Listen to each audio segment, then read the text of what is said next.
I've been adding some value to this bud, trying to show the form. I've also I've added a shadow down here, and I'm even just going to come right back under the jar and darken it just a little bit, because shadows are darkest where they originate and lighten as they move away from the form.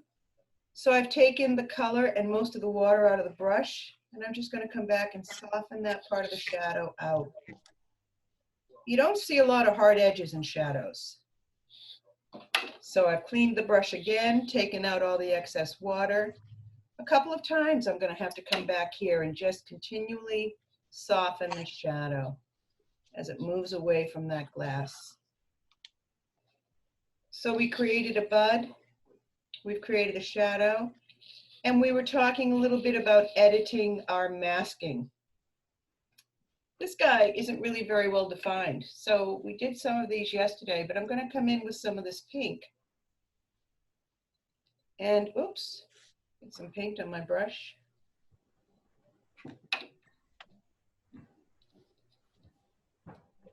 And maybe make this guy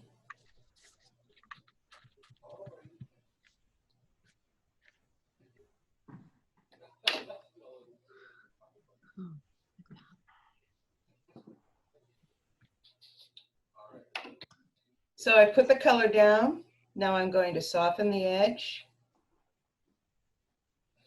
And then I'm going to deepen the color. A charged in.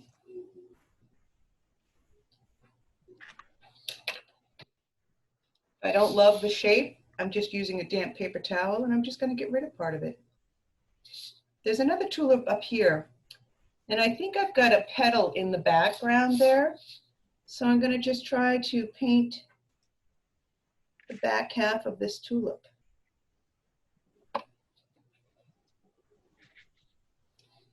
And describe the form of this flower. It curves. So I'm going to add some very quick, just little curving shapes on there. And then I'll soften them out, trying to describe the form of this flower. Oh, wow.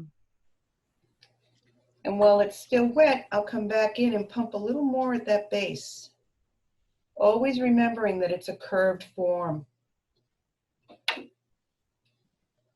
And even though it's still wet and green and red are complementary, I'm going to go ahead and pop a little bit of green right down in that base, where that stem goes into the flower. That helps it to look more realistic. It has a nice softened edge. This is a hard edge left from my masking. And you know, the masking, it saves the white of the paper, but it really doesn't create our painting maybe the way we want it. I'm just going to come in and edit some of that away. Try to make it more realistic looking, even at the top half here. I used more water to soften my color a little bit.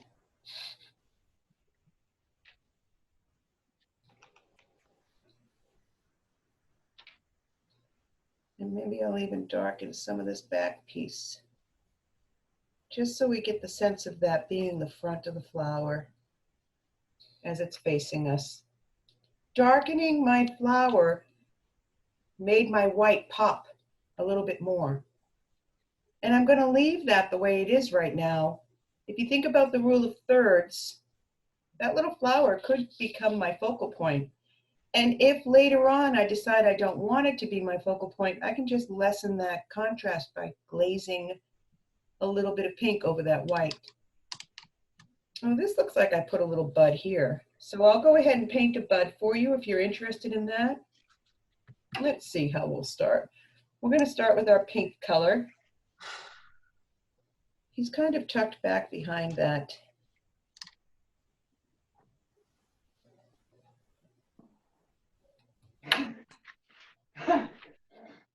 I'm going to soften the bottom, draw some of that color up.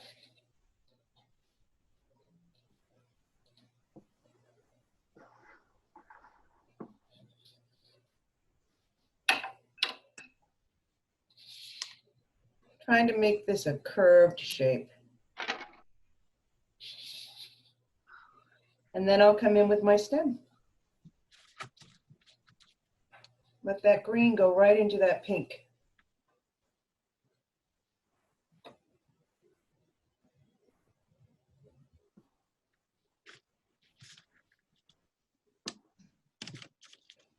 It might work. I'll try this bud. See if I can make it look really good. Need some richer pink color.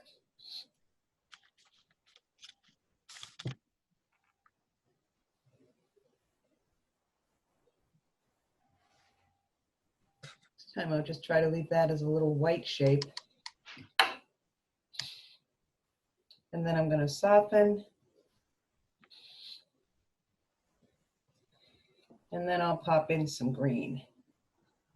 One thing I want to caution you about is to be sure that your stems are coming into your water at different heights, right?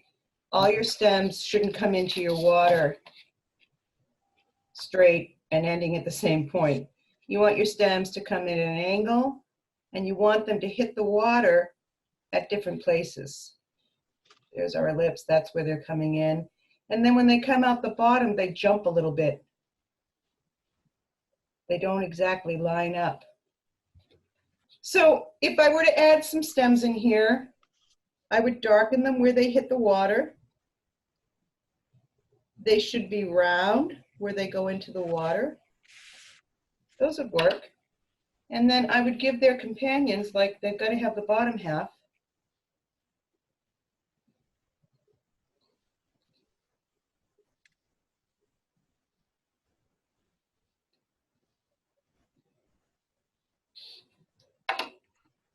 So you could go ahead and just paint stems into your water.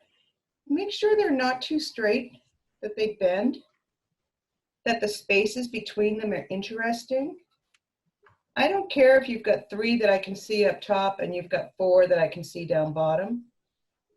That happens. Crossing some of them over one another makes it more interesting.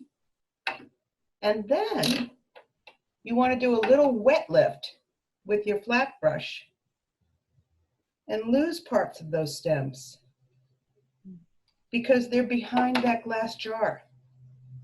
So there should be some reflection happening. Just softening some of what we just put in there.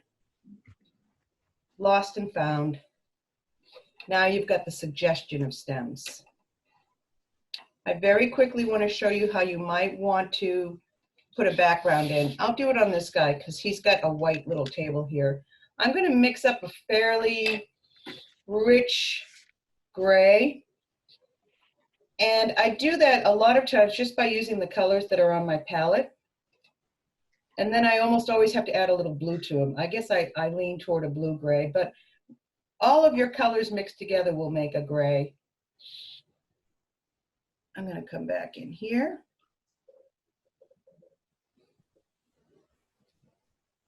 And I'm just going to paint around the elements of my painting. I left a little highlight there, but I kind of like it. And don't be afraid to turn your painting.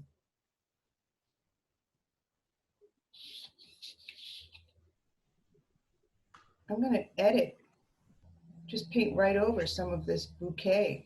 Keep what I want, and what I don't like, I'll just push into the background. Using a flat brush there? I use a flat brush a lot. You might have an easier time for you to use a round. I could make this little flower cut in. I can kind of change the shapes of things as I'm moving my way around. And as I move toward the left-hand side of my painting, I'm going to stop picking up pigment and I'm just going to use water so that my background kind of fades. Cleaned out my brush. And I'm just pulling this around in a much lighter value. It's so light, I can actually paint right over that leaf. You can see I still have a little bit of gray on my brush.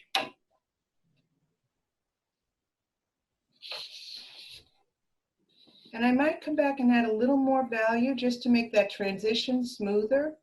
but it's basically going to just fade away.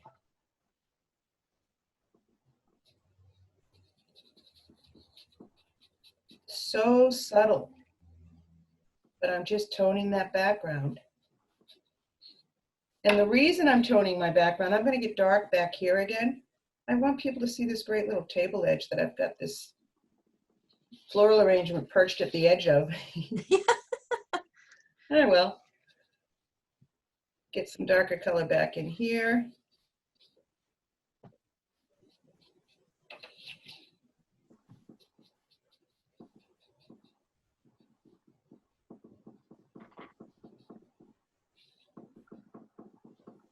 Not bad.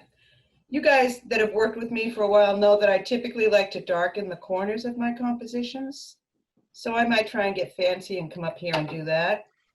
But then I've got to be careful to come back in with just a damp brush and soften. But that might be a nice way to get a background. You can see with the backgrounds, there's much more contrast. Yeah, You know? very pretty.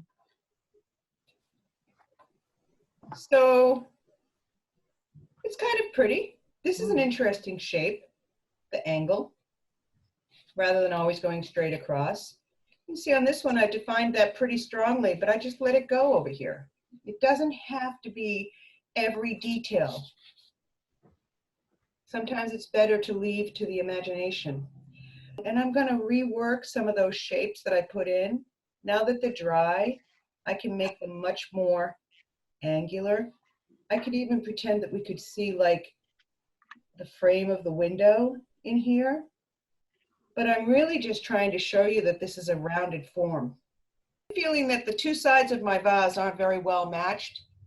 And I'll give you a little tip for that. You take a piece of tracing paper and you trace the side of the vase that you like. And then maybe halfway around the top, right? Then you turn that tracing paper over, line it up on the other side, and use your graphite and retrace that other side. So I'm just going to come in here with this little scrubber, and I'm going to lift off. I'm actually shredding the paper just a little bit, so you don't want to do this all the time. But I'm just going to get rid of some of this pink back in here. And you don't have to bear down as hard as I just did in that little demo, sorry. But I've got some of that color out of there. And later on, when my painting is dry, I can come back in with an emery board and kind of just sand it back down so that you won't see those colored edges. If I take off some of this leaf that I don't want to take off, I can come back later and repaint it. But I just really wasn't happy with the shapes that I painted in this area. And this is a scrubber. You know, I might just get rid of all that pink. It just didn't work. And start soft, start slow. But now I feel like these are a bit more interesting. I can't go back in and repaint this leaf right now because it's all wet, but you can see how I can get that to what's behind is darker. This guy could be flipping over. Let me get a nice dark color. And we'll just create a little edge. I'm creating that edge by painting behind it. And tulip leaves will do this. They curve.